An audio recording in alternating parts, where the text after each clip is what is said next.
정말 영광받기 합당하신 이름 예수님을 찬양하며 경배합니다. 하나님, 우리의 구원은 오직 주님밖에 없음을 고백하며 주님만을 찬양합니다. 이 시간 우리의 찬양을 주님께서 기뻐 받아주시고 우리 또한 그 안에서 기뻐 뛰놀 수 있는 시간 되게 하여 주시옵소서. 사랑하는 예수님의 이름으로 기도합니다. 아멘. 우리 함께 영광의 이름 예수 같이 찬양합니다. 같이 박수 치면서 찬양하겠습니다. 네, 잘 모르시더라도 같이 가사 보면서 찬양하면 좋을 것 같습니다. 온 세계와 열방 가운데 예수와 같은 이름 없습니다. 예수와 같은 이름 없네. 죄악과 어두운 세상 유일한 소망. 아멘. 예수와 비교할 수 없네. 모든 민족을 구원할 이름 예수. 그 발 앞에 헛된 우상 무너지리. 영광의 이름 예수 찬양하리. 처음과 나중 되신 주 영광의 이름 예수 경배하리. 온 세계와 열방을 구원하실 주. 처음부터 한 번 더 찬양합니다. 온 세계와 열방 가운데 예수와 같은 이름 없습니다. 예수와 같은 이름 없네. 죄악과 어두운 세상에서 죄악과 유일한 소망. 아멘. 예수와 비교할 수 없네. 모든 민족을 구원할 이름 예수. 아멘. 그 발 앞에 헛된 우상 무너지리. 영광의 이름 예수 찬양하리. 처음과 나중 되신 주 영광의 이름 예수 경배하리. 온 세계와 열방을 구원하시. 영광의 이름 예수. 영광의 이름 예수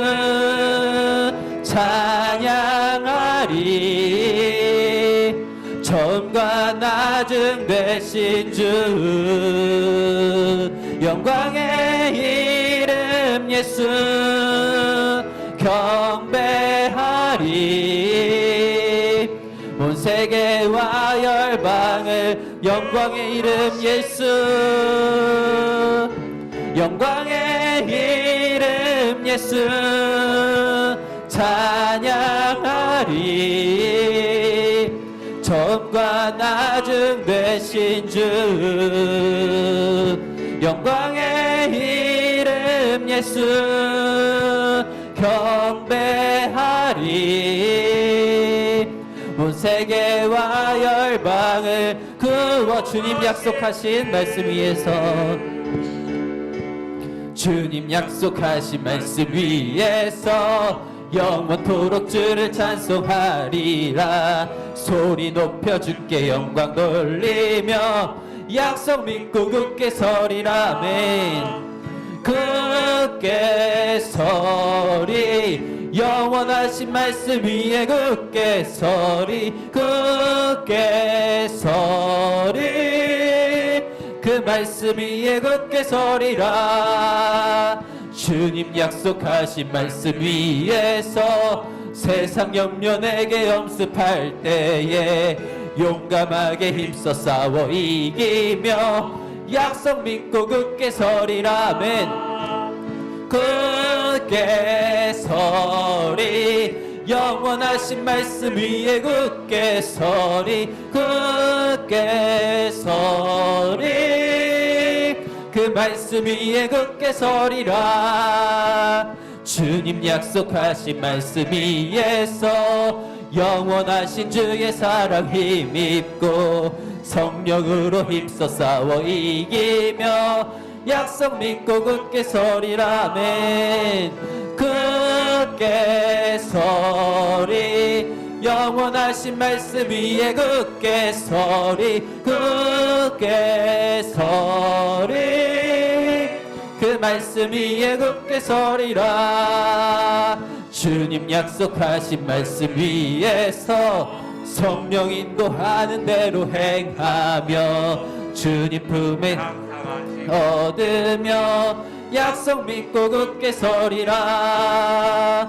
굳게 서리 영원하신 말씀 위에 굳게 서리 굳게 서리 그 말씀 위에 굳게 서리 굳게 서리 영원하신 말씀 위에 굳게 서리 굳게 서리 그 말씀 위에 굳게 서리라. 아멘. 정말 주님 약속하신 그 말씀 위에 온전히 설 수 있는 저희 되길 원합니다. 우리 다음으로 주의 손에 나의 손을 포개고 같이 찬양하겠습니다.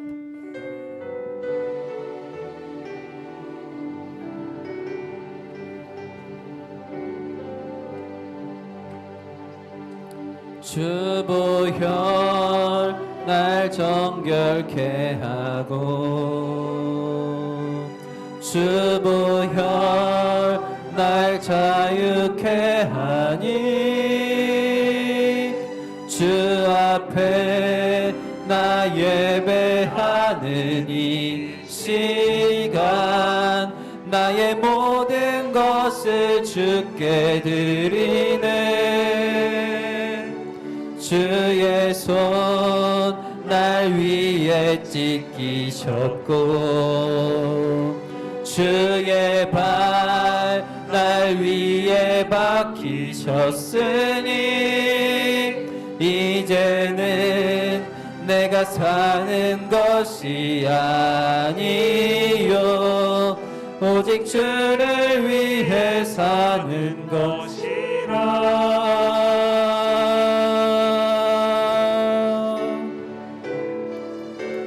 주의 손에 나의 손을 포개고 또 주의 발에 나의 발을 포개어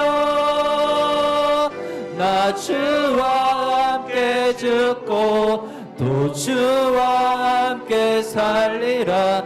영원토록 주 위에 살리라. 주의 손에 나의 손을 주의 손에 나의 손을 포개고 또 주의 발에 나의 발을 포개어 나 주와 함께 죽고 또 주와 함께 살리라. 영원토록 주 위에 살리라. 주 위에 살리. 처음부터 한 번 더 찬양합니다. 주보혈 날 정결케 하고 주보혈 날 자유케 하니 주 앞에 나 예배하는 이 시간 나의 모든 것을 주께 드리네. 주의 손 날 위에 찢기셨고 주의 발 날 위에 박히셨으니 이제는 내가 사는 것이 아니요 오직 주를 위해 사는 것이라.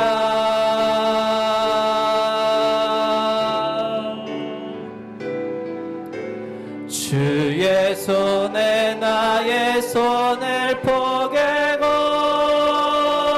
또 주의 발에 나의 발을 포개어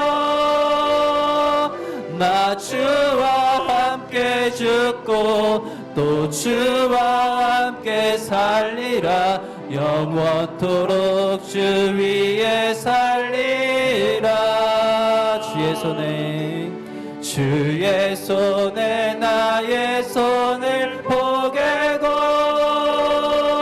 또 주의 발에 나의 발을 포개어 나 주와 함께 죽고 또 주와 함께 살리라 영원토록 주 위에 살리라 주 위에 살리라. 이 시간 예배를 위해서 같이 기도하며 나아갑니다. 찬양의 고백처럼 주님의 보혈이 우리를 정결케 하고 주님의 보혈이 우리를 자유케 했습니다. 아버지 주님이 예배하는 이 시간 나의 모든 것을 정말 모든 것을 주님께 드릴 수 있는 이 시간 되게 하여 주시옵소서. 주의 손에 나의 손을 포개고 발에 포개어서 정말 주님께 나의 모든 것을 나의 생명조차 주님 것임을 인정하며 고백하며 나아갈 수 있는 이 예배 시간 되게 하여 주시옵소서. 예배를 위하여 주실 은혜를 위하여 같이 주여 한번 부르짖고 기도하며 나아갑니다. 주여 아버지 주님 예수 그리스도의 그 보혈이 우리를 정결케 함을 고백합니다. 아버지 그 은혜로 말미암아 그 보혈로 말미암아 우리가 자유함을 얻어 이 자리에 있습니다. 아버지 주님 그 은혜에 우리가 주님만을 찬양하며 나아갑니다. 예배하는 이 시간 나의 모든 것을 주님께 드릴 수 있는 이 시간 되게 하여 주시옵소서. 아버지 주님 주님만이 아버지 주님 주님만이 영광받게 합당하신 주님을 고백합니다. 영광의 이름 예수 그리스도를 이 시간 높이며 나아가나오니 주여 주님을 영광받아 주시옵소서.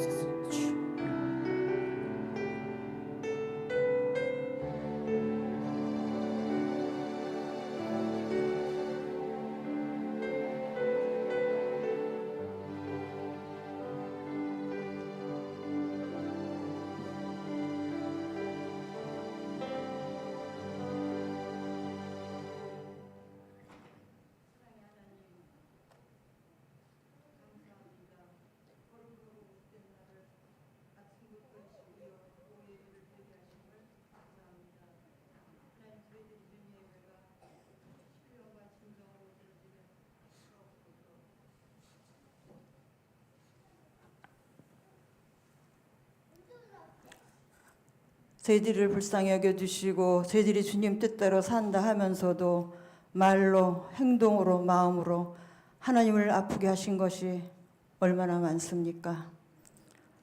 저희들을 용서해 주시고 우리의 믿음이 성장하고 사탄의 세력도 이기는 강하고 담대한 믿음을 저희들에게 허락하여 주시옵소서. 우리가 믿음이 없이는 하나님 기쁘시게 못한다 그랬습니다.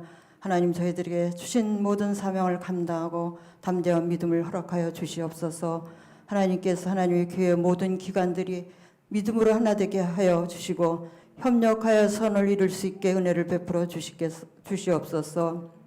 주님께서 세우시는 우리 이영수 목사님, 부교육장님들에게 건강과 세임을 주셔서 하나님의 사역을 감당하실 때 피곤치 않게 은혜를 베풀어 주시옵소서.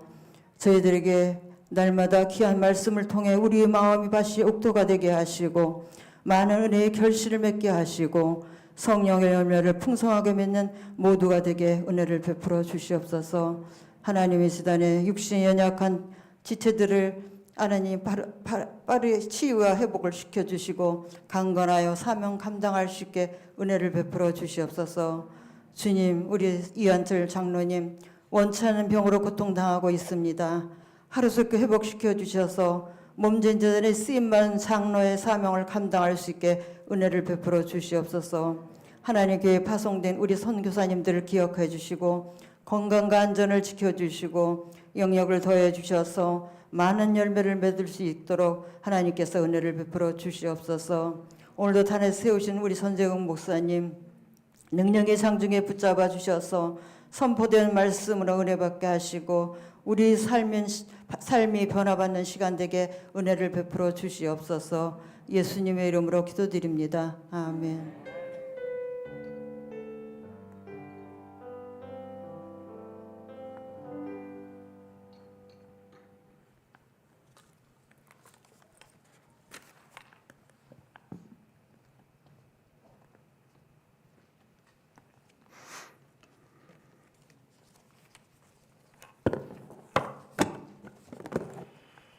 하나님의 말씀은 요한계시록 17장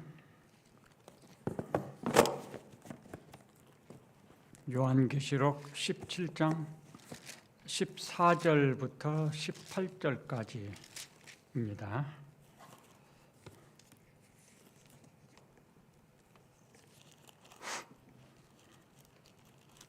제가 봉독하겠습니다. 그들이 어린 양과 더불어 싸우려니와 어린 양은 반 주의 주시오 반 왕의 왕이시므로 그들을 이기실 터이요 또 그와 함께 있는 자들 곧 부르심을 받고 택하심을 받은 진실한 자들도 이기리로다. 또 천사가 내게 말하되 내가 본 바 음녀가 앉아 있는 물은 백성과 무리와 열국과 방언들이니라. 내가 본 바 이 열불과 짐승은 음녀를 미워하여 망하게 하고 벌거벗게 하고 그의 살을 먹고 불로 아주 사르리라. 이는 하나님이 자기 뜻대로 할 마음을 그들에게 주사 한 뜻을 이루게 하시고 그들의 나라를 그 짐승에게 주게 하시되 하나님의 말씀이 응하기까지 하심이라. 또 내가 본 그 여자는 땅의 왕들을 다스리는 큰 성이라 하더라. 아멘.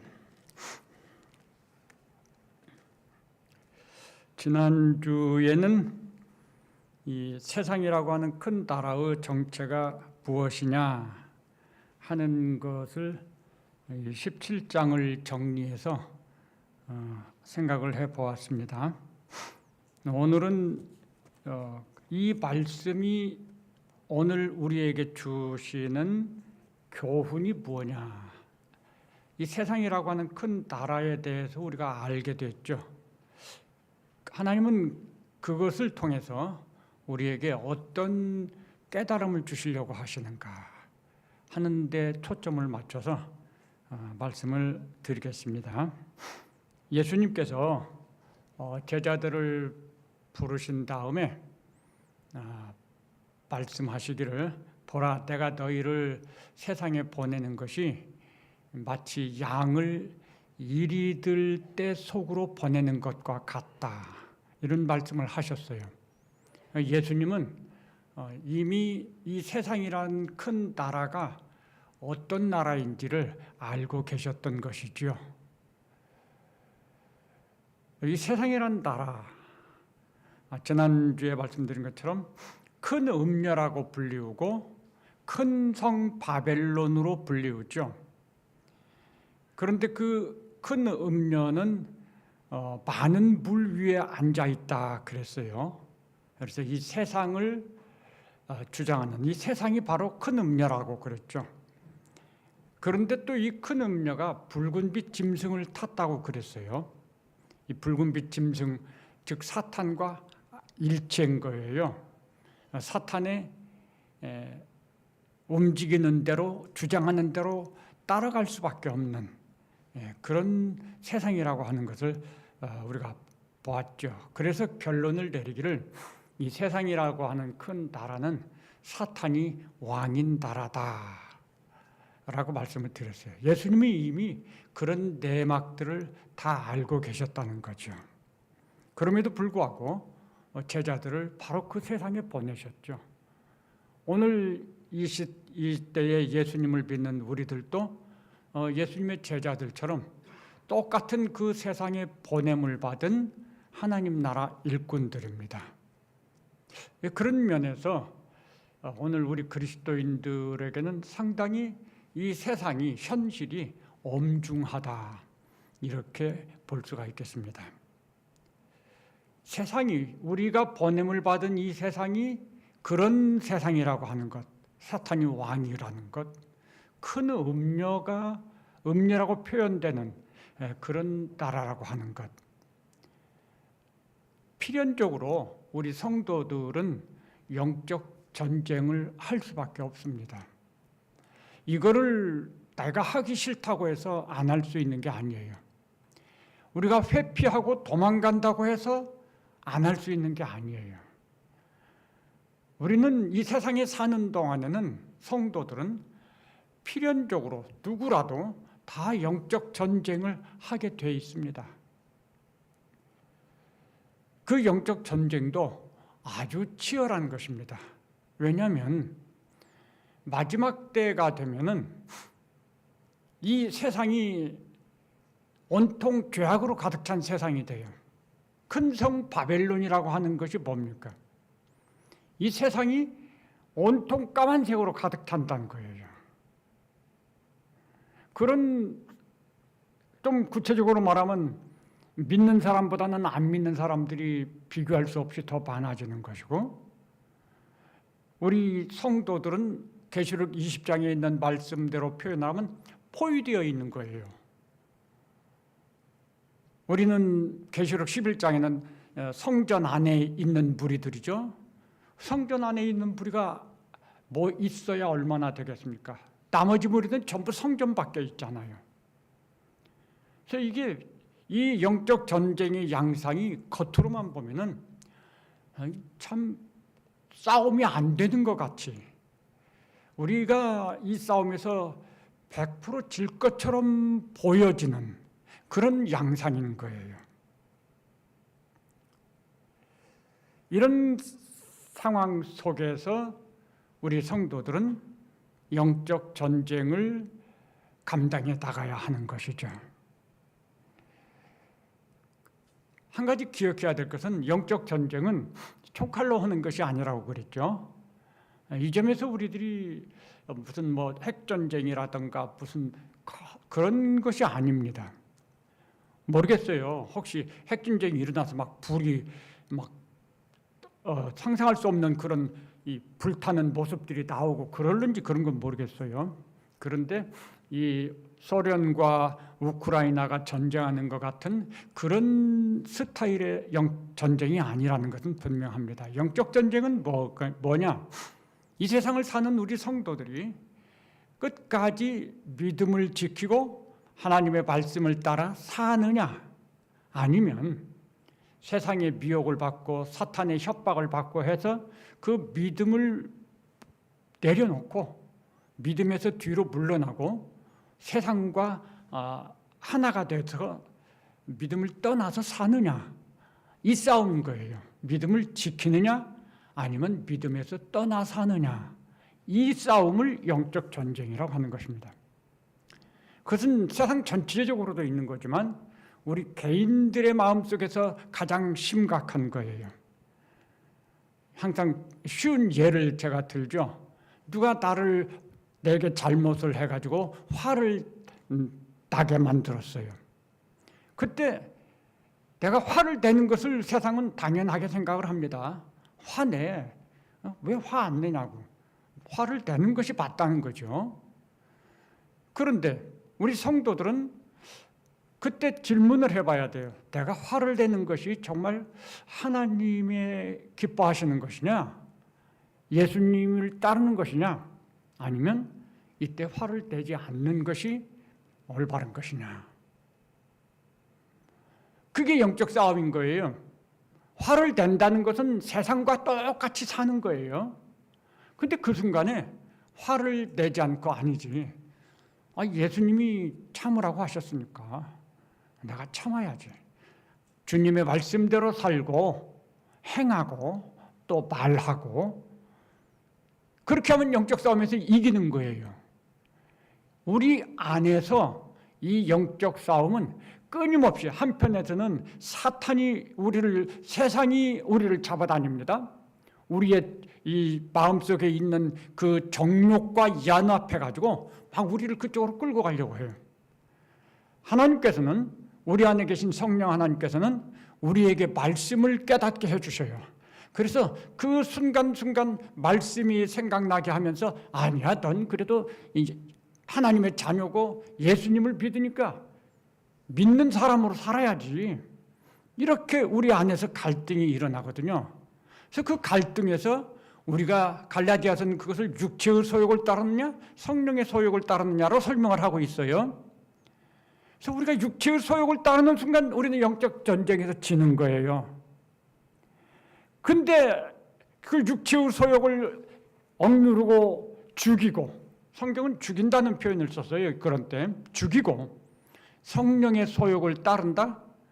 예, 내가 성령 하나님의 그 인도하심에 따르겠습니다. 내 마음속에서 솟구치는 그런 인간적인 생각들, 주장들 다 내려놓겠습니다. 자기를 부인하고 말씀을 따라서 살면 그 순간 영적 전쟁에서 이기는 거고, 그것을 성령 충만한 모습이라고 말을 하는 것입니다.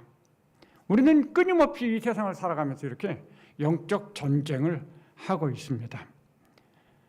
물론 우리가 상상할 수 없는 어려움들이 우리에게 다가올 것이고, 정말 우리가 그 다 상상할 수가 없어요. 어떤 어려움들이 올지 내일 일은 알지 못하고요. 끊임없이 어려움들은 더 가중돼서 올 거라고 생각을 해요. 생활의 어려움들, 요즘에 우리 아주 사회적으로 문제가 되는 게 뭐죠? 공과금이 뭐 2배, 3배 올라서 나온다는 거잖아요. 그 공과금이 2배, 3배 올려서 나오는 것만 해도 우리 마음에 그냥 커다란 타격을 주는 거예요. 내일 일이 어떤지 몰라요. 끊임없이 도전해오고 위협을 가하고 그럴 거예요. 포위한 채로. 그런 상황이에요, 우리들이. 겉으로 볼 때는 우리가 다 질 것 같이 보이지만요. 그런데 이 영적 전쟁에서 우리에게는, 성도들에게는 승리가 보장되어 있습니다. 그것이 이제 14절 말씀이에요. 그들이 어린 양과 더불어 싸우려니와 어린 양은 만주의 주시요 만 왕의 왕이시므로 그들을 이기실 터이요. 그리고 또 그와 함께 있는 자들 곧 부르심을 받고 택하심을 받은 진실한 자들도 이기리로다. 골리앗과 다윗의 싸움을 생각하면 쉽습니다. 다윗이 골리앗을 물리치니까 덩달아서 이스라엘 군대가 블레셋 군대를 다 이기고 물리치게 되잖아요. 대장과 대장끼리의 싸움에서 다윗이 이겼던 거죠. 마찬가지죠. 계시록 12장은 예수님과 사탄의 싸움에서 예수님이 사탄을 이기셨다고 가르쳐줬어요. 우리의 대장은 예수님이시잖아요. 대장이 이긴 그 싸움을 우리는 그 대장의 뒤를 따라가면서 싸우는 거예요. 대장이 다 싸워놓고 가시는 거예요, 지금. 그래서 우리 성도들은 이론적으로는 이긴 싸움을 싸우는 것입니다. 우리는 질 수 없는 싸움을 싸우는 거예요. 근데 이제 여기서 하나 조심해야 될 것이 있죠. 여기 14절을 보면은 예수님이 이겼잖아요. 근데 그 다음에 이제 나온 말씀이 또 그와 함께 있는 자들 곧 부르심을 받고 택하심을 받은 진실한 자들도 이기리로다. 아니 그냥 예수님을 믿는 성도들이 이긴다고 하면 얼마나 우리 마음이 좀 편하겠습니까? 근데 그렇게 말은 안 했어요. 믿는 자들은 다 이긴다 이렇게 표현한 게 아니라 좀 문장이 우리들에게 또 고민스러운 문장이잖아요. 표현이 그래요. 그와 함께 있는 자들, 여기까지는 참 좋은 것 같아요. 그런데 곧 그와 함께 있는 자들 누구예요? 어떤 성격을 가진 사람들이죠? 부르심을 받았다. 이건 하나님의 주권에 속한 문제예요. 이 부르심의 문제는. 그 다음에 택하심을 받았다. 이것도 하나님 주권에 속한 것이에요. 근데 부르심을 받고 택하심을 받은 자들의 믿음의 모습이 어떤 모습이냐? 진실한 자들. 입술만으로, 말만으로, 고백만으로 나 믿습니다. 그런데 실제 생활은 아닌 것 같아요. 그럼 그건 진실함이 없는 거죠. 진실한 자들이라고 하는 이것은 참 우리가 깊이 생각해 봐야 될 말씀인 거예요. 우리들 스스로가 질문을 해야 돼요. 나는 진실한 자인가? 내가 부르심을 받았고 내가 택하심을 받았는지의 여부를 어떻게 알 수 있느냐? 그건 진실 여부로 알 수 있는 거예요. 근데 이제 여기서 또 함정에 빠지면 안 돼요. 우리는 다 부족해요. 그래서 지금 아주 냉정하게 자기 자신을 돌아볼 때, 나는 진실함의 기준을 가지고 보면은 100점 되려면 아직 모른 것 같아. 90점도 주기 어려울 것 같아. 50점도 줄까 말까 할 것 같아. 이런 생각하실 수도 있거든요. 그런데 낙심하지 마시고 스스로 포기하면 안 되는 거예요. 그것처럼 잘못된 판단과 행동이 없어요. 절대 우리가 믿음의 삶에서 우리 자신이 부족한 것 때문에 스스로 포기하고 낙심하면 안 돼요. 우리의 자신의 부족함을 지적하면서 넌 그러니까 안 돼라고 말하는 건 사탄이 하는 소리예요. 100% 사탄이 하는 거예요. 사탄은 우리의 부족과 연약을 들추어서 그걸 가지고 우리를 공격해요. 그걸 참소한다고 그러죠. 절대 우리 하나님 그러지 않으십니다. 그러니까 우리 마음속에서 나의 부족과 연약을 깨달으면서 난 이거 아닐 수도 있나 이런 생각, 그건요 정말 잘못된 생각이에요. 그건 하나님이 주신 생각 아니에요. 그래서 그런 생각 들면 얼른 쫓아내세요. 하나님은 어떤 분일까요? 우리가 잘할 것, 완전한 우리를 부르신 게 아니에요. 우리가 못하는 것 하나님 아세요. 우리가 실수 잘하는 것도 아신다고요. 그런 우리를 부르셔서 하나님은 우리를 완전한 자로 인도해 가시는 거예요. 그게 하나님의 사랑이고 하나님의 놀라운 은혜고 그런 거죠. 우리가 다 완전한 자로서 불림을 받았으면 구원받는 게 우리 공로지 어떻게 은혜고 선물이 될 수 있나요? 우린 자격이 없어요. 자격이 없다는 건 어느 누구도 100점짜리는 없다는 거거든요. 근데 하나님께서는 그런 우리를 부르셔서, 예전에 읽은 어떤 책은 보면 예수님의 제자들 우리가 볼 땐 참 멋져 보이죠. 근데 그 책 제목이 뭐냐면 진흙 같은 제자들이에요. 예수님의 제자들은 처음에는 진흙 같은 존재들이었다는 거죠. 근데 예수님께서 그 제자들을 정말 깨끗한 금그릇 같이 만드신 거예요. 하나님 그러세요. 그런 사실, 하나님이 그렇게 부족하고 연약한 우리를 믿음으로 세우시는 그 이야기가 바로 창세기의 야곱의 이야기예요. 야곱이 어떻습니까? 정말 우리가 봐도 야곱은 이런 사람이 어떻게 구원을 받아? 어떻게 믿음의 조상의 반열에 들어갈 수 있어? 그런 생각할 수 있죠. 근데 그 야곱이 믿음의 아브라함과 이삭과 야곱이라고 부름을 받죠? 믿음의 조상 이름에 들어가 있는 거예요. 어떻게 그랬죠? 누가 그걸 했죠? 하나님이 하신 거거든요. 그래서 우리가 스스로 포기하고 스스로 자기를 왕따시켜서 나가는 것은 절대 잘못이에요. 그건 사탄이 하는 일이고 따라가는 일이고, 하나님은 그런 우리를 붙잡으시고 넘어지면 다시 일으켜주시고 상처 있으면 싸매주시고, 그러면서 우리를 하나님의 나라로, 하나님의 자녀에 합당하도록 이렇게 인도하시는 것, 하나님 그거 기뻐하시는 것입니다.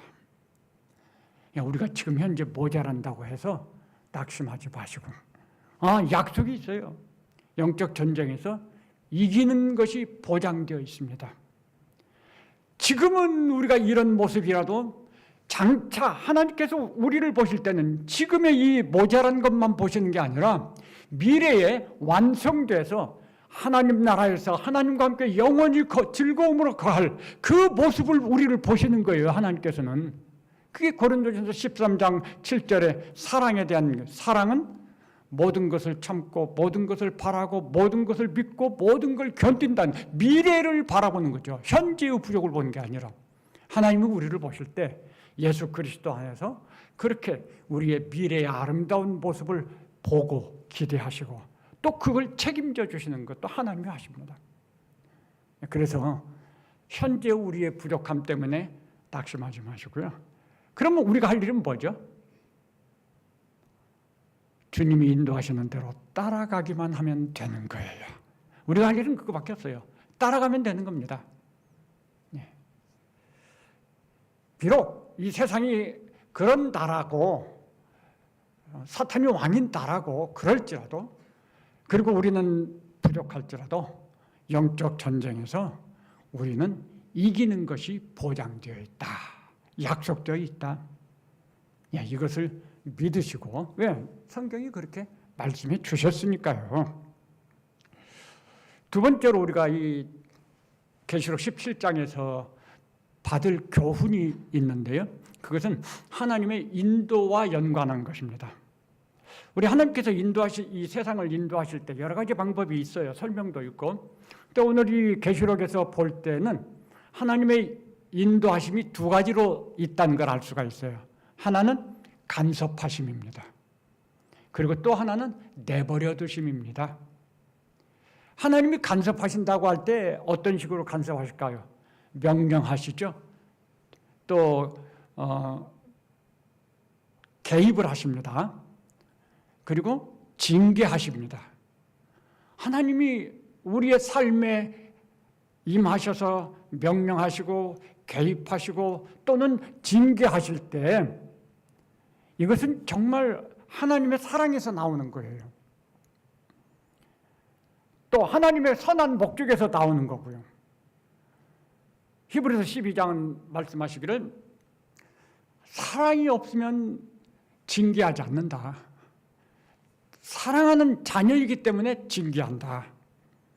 그렇게 징계하는 목적은 하나님의 거룩함에 참여하게 하시기 위함이다 라고 말합니다.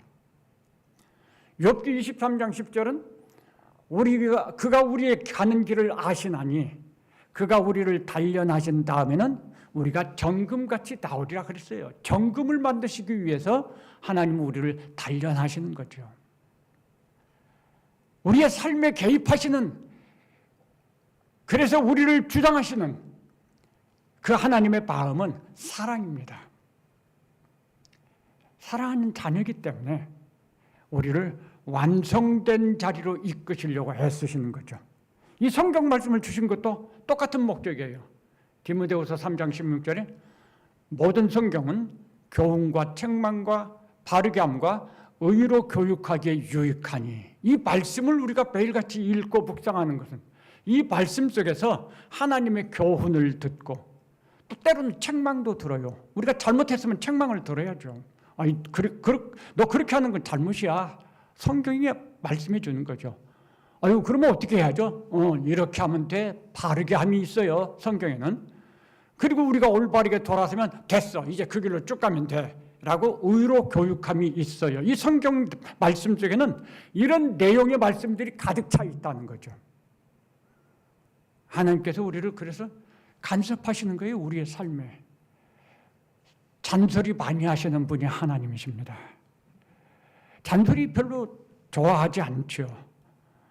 그렇지만 우리가 하나님 앞에서는 좀 잔소리를 듣고 잔소리 많이 듣는 걸 감사하게 생각해야 돼요.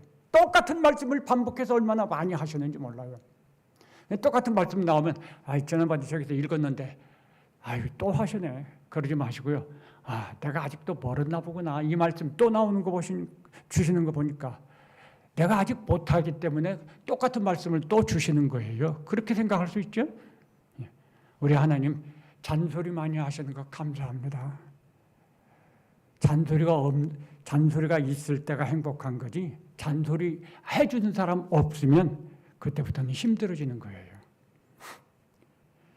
그런데 하나님이 간섭하심으로 인도하시는 게 있는가 하면 반대로 내버려 두심이 있습니다.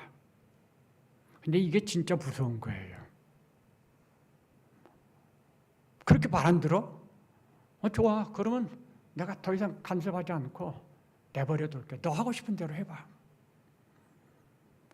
이게 정말 무서운 말인 거예요. 여기 17절, 17절이 그런 말씀이죠.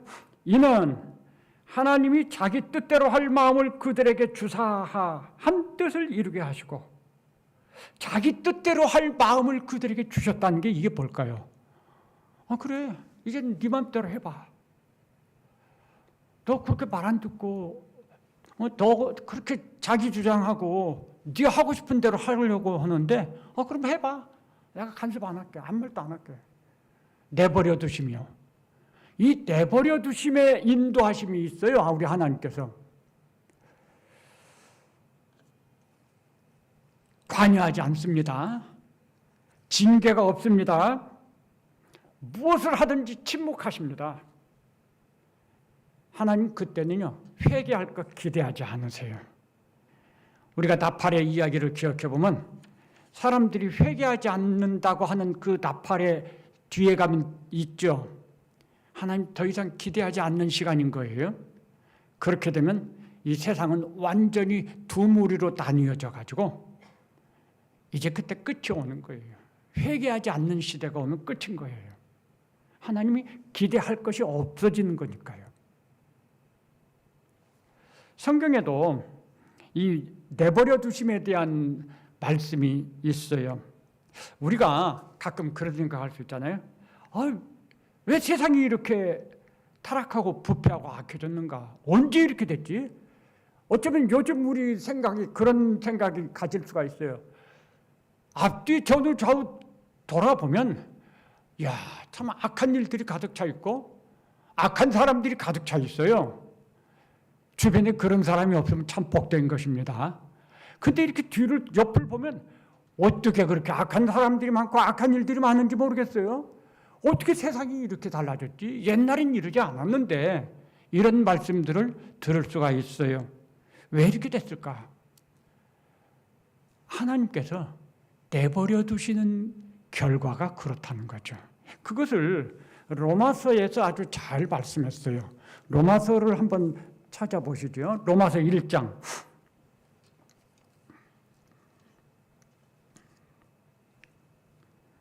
로마서 1장에 보시면요. 24절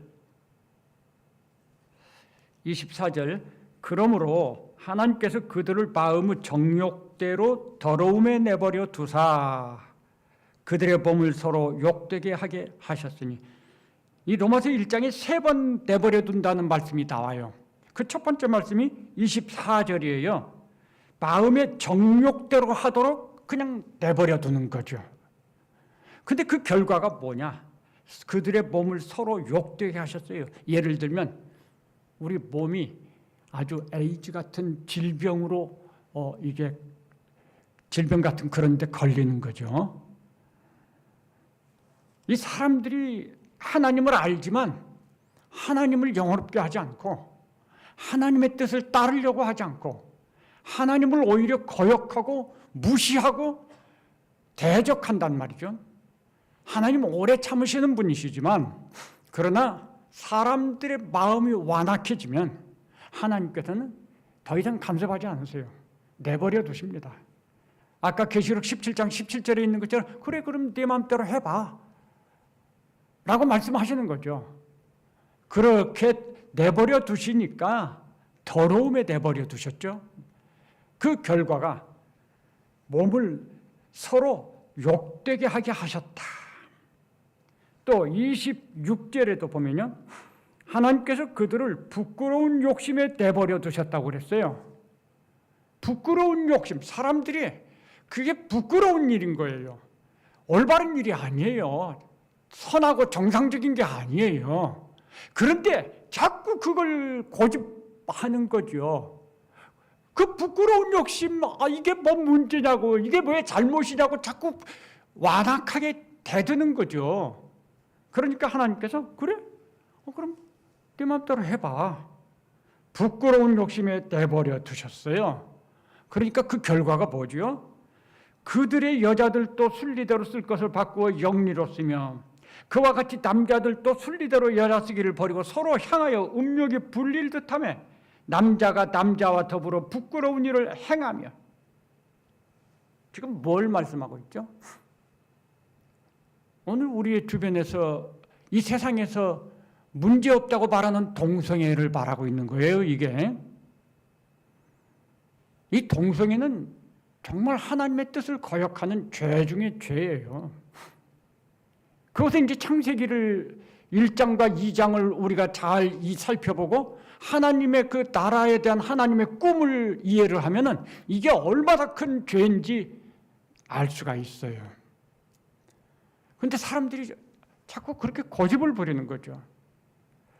정말 놀라운 것은요, 믿음을 가졌다고 하는 부모들이 자기 자녀들이 그런 동성애에 빠졌을 때 그것을 이해해야 된다고 하고 그 자녀들의 권리를 인정해야 된다고 나서는 거예요. 그건 잘못된 믿음이에요. 하나님의 말씀을 거역하는 행위예요, 그것은.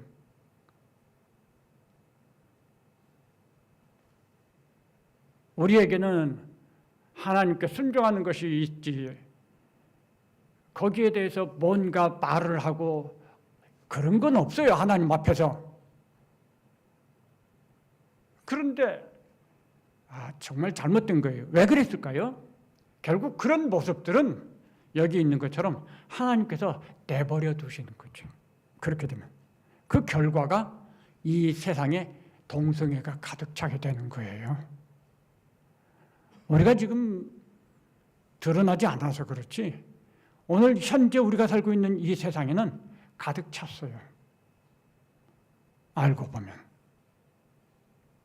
그 다음에 이제 28절에 보면요, 그들이 마음에 하나님 두기를 싫어하며, 하나님은 사실 이 천지 만물을 창조하셨기 때문에 꼭 성경을 통해서만 하나님을 알 수 있는 게 아니에요. 이 세상의 역사, 돌아가는 사건들, 왜냐하면 나팔의 재앙의 이런 모든 것들이 다 하나님께서 하시는 역사 속에 포함이 되어 있거든요. 얼마든지 이 세상 돌아가는 일들, 또 자연 만물들을 보면서 우리가 하나님을 알 수 있고 느낄 수 있어요. 만날 수 있어요. 그러니까 난 교회 안 다니니까 하나님 몰라, 그런 거 말할 수가 없어요. 더욱이 성도들의 입장에서는 더 분명한 거죠. 그런데 하나님 두기를 싫어하며, 그럼에도 불구하고 그러면 하나님께서 상실한 마음대로, 그게 상실한 마음이라는 거죠. 그런 마음이. 그럼 내버려 두신다는 거죠. 그냥 그 마음 그대로 가지고 있으라고 내버려 두시는 거예요. 그 결과가 뭡니까? 합당하지 못한 일을 하게 하셨으니 곧 모든 불의, 추악, 탐욕, 악의 가득한 자여, 사기, 살인, 분쟁, 사기, 악독이 가득한, 요 뒤에 쭉 이런 말씀들이 나와요. 끝절까지. 즉 이 세상의 모든 분란과 부패와 부도덕과 죄악과 모든 악한 일들이 이 상실한 마음으로 내버려 두신 결과라고 말씀하신 거예요. 아까 17절이 그거죠. 계시록 17장 17절. 하나님이 자기 뜻대로 할 마음을 그들에게 주사. 하나님께서 이 세상 역사를 주장하시고 인도하실 때 간섭하실 때도 있고 내버려 두실 때도 있어요. 내버려 두시는 시간은 언제쯤일까요? 오래 참으시다가 그 참으심이 끝나는 시간이 내버려 두시는 시간입니다. 이젠 다 됐다. 이젠 기대 없어요. 기대 없다는 게 뭐죠? 심판이 주어질 시간이 됐다는 뜻이죠. 하나님 하늘문이 열리고 성전이 열리고 하나님이 일어나셨습니다. 하나님의 진노의 그 포도주를 대접에 가득 담은 7 천사가 딱 나열하고 서 있어요. 이제 신호만 떨어지면 그 7 천사가 하나님의 진노를 땅에 쏟아붓는 거죠. 때가 된 거예요. 내버려 두시는 하나님의 인도하심이 있다는 걸 우리 기억하시기를 바랍니다. 자, 우리가 이 말씀을 통해서 보아야 될 게 뭐죠? 지금 우리가 살고 있는 이 시간이 어느 시간인가 생각해 봐야 돼요. 하나님의 간섭하심이 역사하고 있는 그런 시간인가? 아니면 하나님의 내버려 두심이 눈에 들어오는 시간인가? 왜 오늘날 이 세상에 정말 그 말할 수 없는 이 재앙들이 갑작스럽게 가득 차게 됐습니까? 과거에 우리가 경험하지 못했던 재앙들이 매일같이 여기저기서 막 나오는 거예요. 왜 이런 세상이 됐죠? 왜 이렇게 악한 세상이 됐고? 거기에 대해서 우리가 대답할 수 있는 말이 뭔가 생각을 해야죠. 하나님께서 내버려 두고 계시나? 이 세상은 처음 창조할 때부터 지금까지 그 시줄과 날줄이 얽히듯이 한치의 오차도 없이 운행이 되어 왔던 거예요. 그거를 성경은 하나님께서 붙들고 계신다고 말을 해요. 자연 법칙을 세워가지고 이 창조된 우주가 한치의 오차 없이 순행이 되도록 만드신 거예요. 그리고 하나님이 그것을 붙잡고 계시는 거예요. 그래서 사람들이 웬만큼 입을 이렇게 저렇게 뒤집어 놓아도 이 지구가 이렇게 참 막 이런 놀라운 일들이 막 그렇게 여기저기서 터지지 않았어요. 그냥 유지되는 거죠. 그런데 지금은 이게 유지된다고 보기 어렵게 망가진 모습으로 자꾸 나오는 거예요. 이게 망가져가는 모습이거든요. 이게 뭘 의미하느냐? 하나님이 붙잡고 있는 그 손을 놓아버린 시간이 아닌가. 그 하나님께서 붙잡고 있는 이 손을 놓았다는 게 뭘 의미할까요? 내버리신 거예요. 이제 더 이상 현재 창조된 이 세상, 이거 하나님 내버리시죠. 그러면 그렇게 되면요, 급격히 상황이 나빠집니다. 치료하다가 치료를 멈춰보세요. 급격히 나빠지죠. 세상이 급격히 나빠져요. 사람들이 급격히 악해져요. 삶이 급격히 빡빡해져요. 그리고 심판이 오는 거죠. 하나님 이 세상을, 이거 안 되겠다. 너무 많이 사람들이 망가뜨려가지고 도저히 이대로는 안 되니까 이거 멸하고, 그래서 이 세상을 완전히 개벽을 해서 처음 창조 때의 세상같이 만들어야겠다. 그걸 재창조라고 그러죠. 사람을 새 사람 만드신 것처럼 하나님은 이 세상도 세계도 재창조하셔서 새로운 사람으로 변화된 우리 성도들이 그 새롭게 재창조된 하나님의 나라 거기에서 하나님과 함께 영원히 사는 그런 놀라운 은혜의 장소로 만드시려고 하는 것입니다. 그러니까 지금 일어나는 수없이 많은 이런 상황들이 한번 질문해 보셔야 돼요. 그리고 우리가 그런 마음을 갖고 눈여겨봐야 돼요. 하나님이 붙잡고 있다고 했는데 손을 놓으신 것인가? 이게 어떤 방향으로 굴러가는가 관심을 가지셔야 돼요. 이게 점점 심해지면 놓으신 결과가 급격하게 나빠지는 거니까요. 그리고 우리가 상상하고 유추할 수 있는 거죠. 우리는 그런 것을 보면서 어떤 마음을 가져야 할까요? 하나님의 간섭이 있음을 감사하고. 우리의 삶에 간섭이 있나요? 하나님께서 말씀으로 명령하시고 깨닫게 하시고 또는 때로 징계도 허락하시고 우리에게 고난도 주시면서 뭔가 우리를 하나님께서 인도하시고 깨닫게 하시려고 애쓰시는 그런 것들이 느껴지시나요? 그러면 우리 감사해야 돼요. 우리 하나님이 아직도 나를 붙잡고 있구나. 감사해야 돼요. 그 시간. 그리고 내가 순종하겠습니다. 하나님께서 가르쳐 주신 대로 따르겠습니다. 또 때로는 내가 이런 고난과 어려움을 인내하고 참겠습니다. 믿음으로 승리하겠습니다. 이런 반응을 하시면 우리 하나님께서 굉장히 기뻐하실 거예요.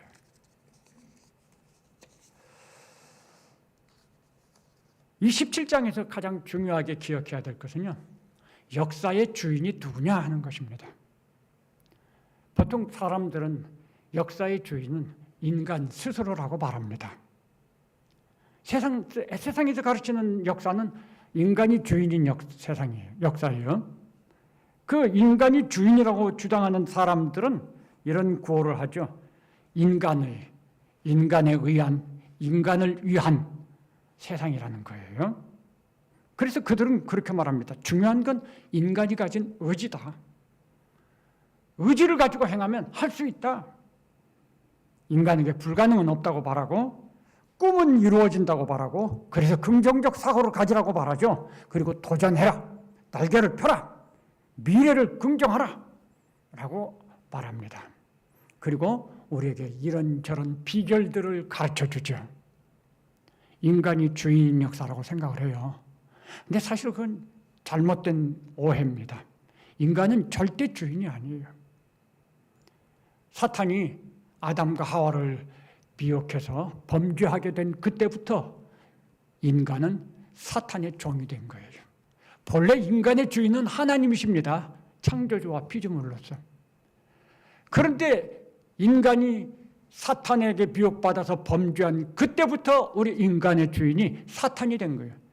근데 사탄이 인간에게 야, 네가 선악과를 따먹으면 하나님같이 되는 거야. 이렇게 미혹하고 속이니까 굉장히 사람이 높아진다고 말을 한 거죠. 그러니까 그만 그 말에 미혹받아서 넘어갔어요. 인간이 주인이 된 게 아니라 인간이 사탄의 종이 된 거예요. 그래서 이 세상이 지금 이렇게 사탄이 왕인 나라가 되고 마른 거예요. 그래서 실제로 이 세상은요, 사탄이 주인처럼 행세를 해요. 그래서 사탄이 권세를 잡고 있고 사탄이 왕이라고 하고 공중에다 숨겨놓고 자기 보좌를 공중에 숨겨놨어요. 왜? 하나님처럼 사람들에게 속이려고. 그리고 온갖 방식으로 사람들의 마음을 선동하고 유혹하고 그러죠. 더욱이 큰 음료와 이 붉은빛 짐승이 짝을 이뤄가지고 막 사탄이 자기 맘대로 다 하는 거죠. 그래서 실제 이 세상의 주인 노릇은 사탄이 하고 있는 거죠. 그런데 오늘 이 계시록, 요한계시록의 말씀들 그리고 17장의 말씀은 사탄이 주인이라고 가르쳐주지 않아요. 하나님이 역사의 주인이고 세상의 주인이라고 말씀을 하시는 거죠. 그래서 여기 말씀이 그런 거예요. 이는 하나님이 자기 뜻대로 할 마음을 그들에게 주사 한 뜻을 이루게 하시고 그들의 나라를 그 짐승에게 주게 하시되 하나님의 말씀이 응하기까지 하심이라. 이 모든 일을 주장하시는 분은 하나님이신 거죠. 그리고 이런 모든 일들을 주장하시고 그럼으로써 하나님의 뜻을 이루시고자 하는 거죠. 심지어 사탄이 자기 뜻대로 하는 것 같아요. 우리가 많은 설명을 통해서 알고 있듯이 예수님을 십자가에 못 박아 죽이는 것도 사탄이 자기 뜻대로 이기는 것 같이 생각하는 거잖아요. 근데 실제로는 예수님이 십자가에서 죽으시는 것은 100% 하나님의 뜻에 순종하는 행위였어요. 하나님의 뜻에 순종했으니까 예수님이 십자가에서 죽는 거지. 사탄에게 져서 십자가에 못 박히는 게 아닌 거예요. 그런데 사탄은 예수님이 십자가에 못 박아서 죽으실 때 모함을 받고 죄인의 모습으로 우리가 이겼다 이런 식으로 생각한 거죠. 오해죠. 스스로 속는 거죠. 그 모든 것을 주장하시는 분은 하나님이십니다. 하나님이 하나님의 뜻을 이루기 위해서 이 세상 만사를 주장하시는 거죠. 그게 알파와 오메가, 처음부터 시작부터 끝이라고 하는 말씀 속에 포함되어 있는 거예요. 이 하나님은 시작부터 끝까지 다 책임지고 주장하시는 거예요. 인도하시는 거예요. 다 알고 계시는 거예요. 그리고 하나님의 뜻대로 이루어 가시는 거예요. 역사의 주인이 누구냐? 하나님이십니다.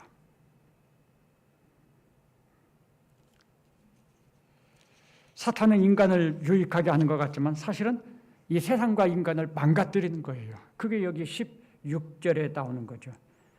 내가 본 바 이 열불과 짐승은 음녀를 미워하여, 같이 다니니까 한 팀인 줄 착각할 수 있어요. 근데 사실은 사탄이 음녀를 미워해서 이 세상과 우리 사람들을 미워해서 왜 그래요? 왜 세상과 사람을 미워해요? 하나님의 창조물이잖아요. 하나님께서 이 세상을 붙드시고 사람들을 하나님의 나라로 인도하시려고 한 거잖아요. 그거를 못하게 하려고 사탄이 작용하는 건데, 그러니까 절대 사탄이 이 세상과 사람 살아갈 리가 없어요.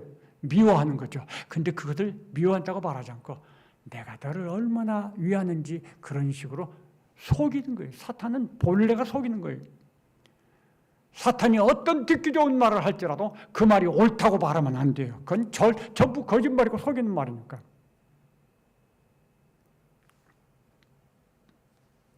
우리는 성경에서 하나님이 역사하시고 살아계시고 역사하시는 걸 볼 수 있어요. 우리는 이 세상 자연 만물을 통해서 하나님을 만나고 하나님 역사하시는 걸 볼 수 있어요.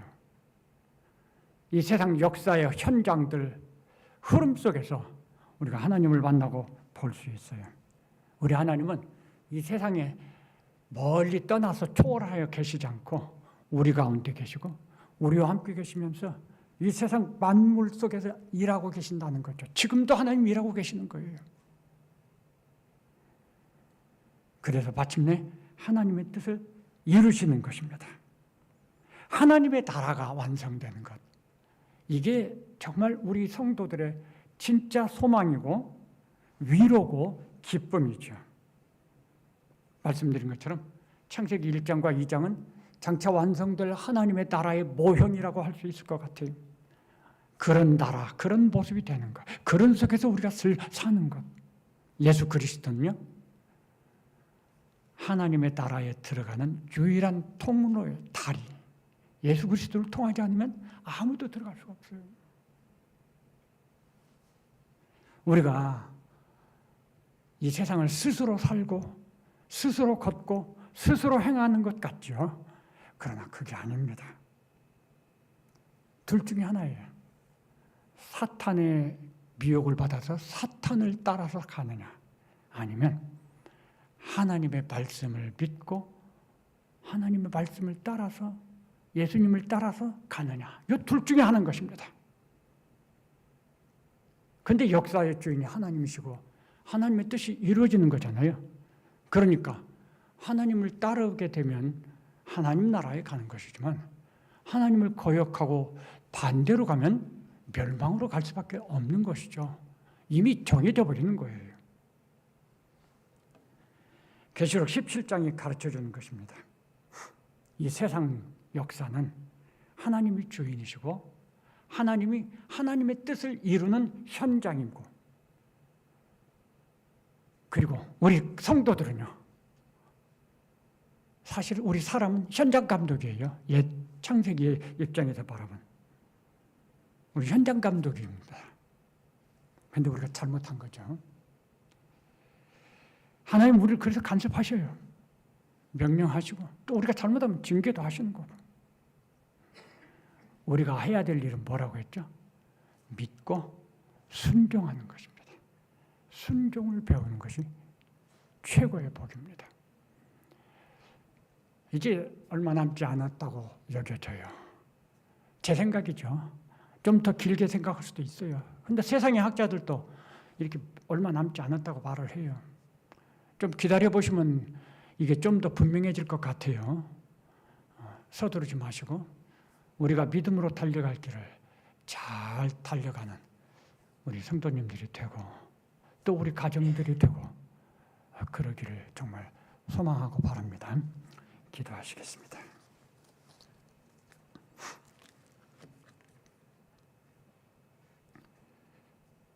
말씀을 통해서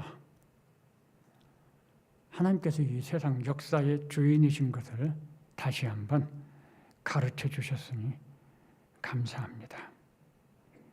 우리의 모든 범사에서 주인이신 하나님을 절대적으로 신뢰하고 그 말씀을 따라 살기를 결심합니다. 하나님이 인도하실 때 간섭하시고 또는 내버려 두심이 있는데 오늘 우리들의 삶에 하나님 임재하셔서 간섭하시고 또 우리가 잘못할 때는 징계도 하시고 또 우리에게 고난을 주셔서 어려움을 주셔서 우리를 단련도 해주시는 것 감사드립니다. 우리가 그만큼 연약하고 부족하다는 것을 인정합니다. 하나님의 수고하심이 있어야지 우리들이 완성을 향해서 갈 수 있다는 것을 인정합니다. 하나님, 놀라운 사랑으로 우리를 붙잡아 주시고 인도해 주시니 얼마나 감사한지. 사탄이 우리의 마음속에 들려든 그 헛되고 거짓된 그런 속임수의 말에 미혹받지 않게 도와주시고 날마다 주의 말씀을 통해서 주시는 바, 깨닫게 하시는 바, 하나님의 말씀을 들으면서 그 말씀대로 사는 믿음의 삶 잘 달려가는 은혜를 주시옵소서. 한 사람도 실족하지 않고 잃어버리지 않기를 소망합니다. 우리의 가정이 한 가정도 넘어지지 아니하고 다 믿음의 가정으로 세워지기를 소망합니다. 그리하여서 또 우리를 통해서, 우리의 가정들을 통해서 하나님께서 구원하시기 원하시는 우리의 모든 이 하나님 잃은 양들을 다 구원하는 역사가 일어나기를 소망합니다. 우리의 삶이 주님을, 우리의 가정이 주님을, 우리의 교회가 주님을 영화롭게 하는 이런 은혜를 주시옵소서. 감사드립니다. 예수님의 이름으로 기도합니다. 아멘. 지금은 우리 구주 예수 그리스도의 은혜와 하나님 아버지의 크신 사랑과 성령 하나님의 감화, 감동, 충만, 교통하심이 여기 모인 우리 모든 성도들과 그 가정과 또 우리 성산교회 모든 성도들과 가정과 믿음으로 끝까지 영적 전쟁을 감당하며 달려가기를 소원하는 모든 성도들 위해 지금부터 영원토록 함께 계실지어다. 아멘.